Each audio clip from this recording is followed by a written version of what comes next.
Today we're going over Monsieur Neuvillette. Neuvillette's coming out in the second half of 4.5, and so I thought it was important to go over an updated guide on his playstyle, his best team comps, his weapon, his artifacts, and pretty much the whole thing and how he works. Starting off with his actual kit, Neuvillette is pretty simple and he's not complicated at all. The first thing to go over is how he actually functions in combat. Neuvillette's main focus is this massive hydro that he shoots out of his hands, which is the charge attack, and it takes nearly 3 to 4 seconds to charge up if you don't have any source water droplets. Now, how do you get these little blue balls that spawn on the floor, these source water droplets? You get these through the skill in the burst, which we'll go more in depth with in a moment. When you have the hydro active, it can last for 3 seconds and it can hit an opponent 8 times. I'm just saying, lasting 3 seconds, that's a long time. Me personally, unlike other characters, these charge attacks do not consume stamina, so pretty much he is just already the best. When using the charge attack, it will also drain your HP if it is over 50%. However, if you are under 50% HP, it will not drain any HP, so you don't have to worry about getting your booty cheeks clapped based off of your charge attack usage. But you can speed up this charge time, and this is where Neuvillette is actually cracked. Hey, yo, what the?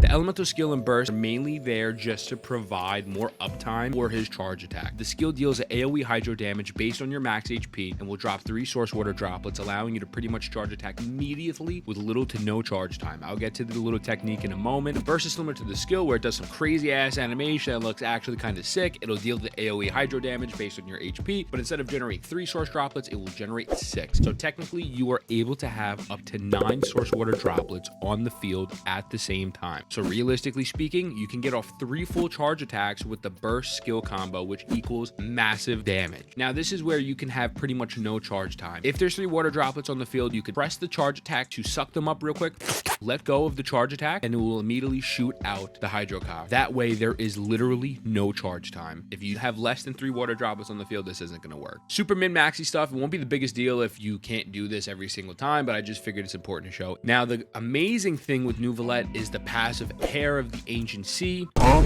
I'm gonna break this down into English for you because this is a lot of mumbo jumbo. Pretty much if you trigger an elemental reaction, you get a pretty big buff to Neuvillette's damage up to 3 times. However, it needs to be 3 separate reactions. So for example, you cannot spam Vaporize to get 3 stacks. 3 Vaporize reactions are only going to give you 1 stack. So you have to do a Vaporize, maybe a Bloom, and then after that, a Freeze, whatever 3 reactions you can come up with. You get those 3 reactions and big PP damage numbers. In Talent 2, Discipline of the Supreme Arbitration is pretty much just giving more hydro damage if you are more than 30% HP. Artifact. This is where I want to make it as simple as possible. Marichussi. What? Marichussi. What? Marichussi. What? Just go for the Marichussi set. This artifact set is a million times better than any other option. The 2-piece set increases the normal and charge attack damage by 15%, which is already a W. W's in the shot. W's in the shot. And then the 4-piece allows you to get an up to extra 36% crit rate when your health is either increased or decreased, which he already does. This homie is literally taking his own health and then regenerating it every 5.5 seconds. So you're good on that. You're always going to have that extra 36% crit rate, and you're always going to have an extra 15% damage buff. Not to mention, Marichussi is easily one of the most resin efficient domains in the game, as Golden Troop works with a plethora of characters as well. Yeah, you can mix and match, and you can get like Wanderers and a Heart of Death. And will it work? It can work because this game is easy. But if you're looking to min-max this damage, Marichussi is the way to go. The stats on the artifacts can vary depending on the weapons you're using, your team comps, etc. Here's where it gets a little bit complicated, but again, I'm going to try to make this as simple as possible. So let's get right into it. Substats are pretty straightforward. You want crit rate, crit damage, ER. That's it. If you get defense, throw it in the trash.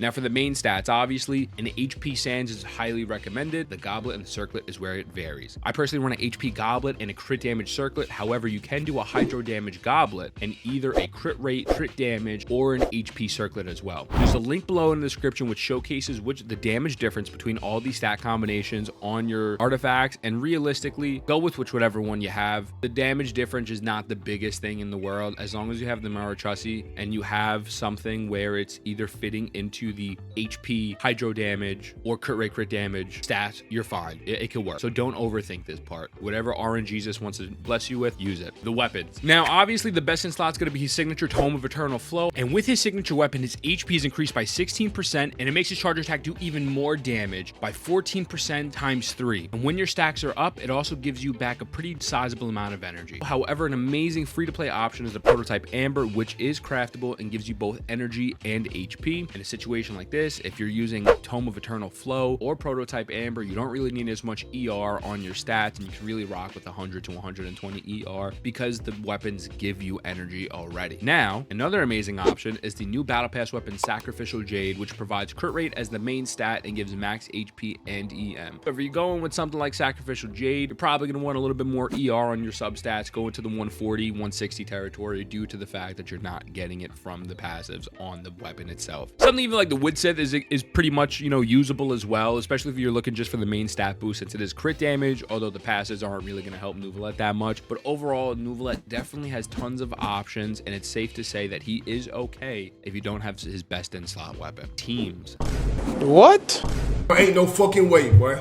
Come on now, dog. The best team comps you can go with Neuvillette. Now, starting off with the absolute best team for Neuvillette is going to be Furina, Zhongli, Kazuha. Now, to go back earlier, you can only get 2 stacks on his passive. You won't be able to get the full 3 stacks. So how is this his best team? This team just does way too much damage. You don't need the 3rd stack. It's not needed. Zhongli providing a shield so you won't be interrupted during your charge attack, but with the 20% shred res coming from his skill. Furina, another asset where she's not only giving you the Hydro Resonance, she's giving you off-field Hydro damage, a buff with her Q, and Neuvillette allows her to get more stacks on her Q as well due to the HP draining. And then also Kazuha with the VV artifact set. This team just melts everything in your way. So don't stress if you're running this team and you're not getting the full potential of the 3 stacks on the passive. That's okay. So another top tier team involves Furina, Kazuha, Raiden. For Electro Charge, you build the EM Raiden, you have Neuvillette's Hydro Pump going at it, you get a bunch of damage with this Electro Charge. I mean, anything that with Furina and Kazuha is going to work. So if you don't have Zhongli, you don't even have Raiden, you could throw someone like Fischl or Bidu.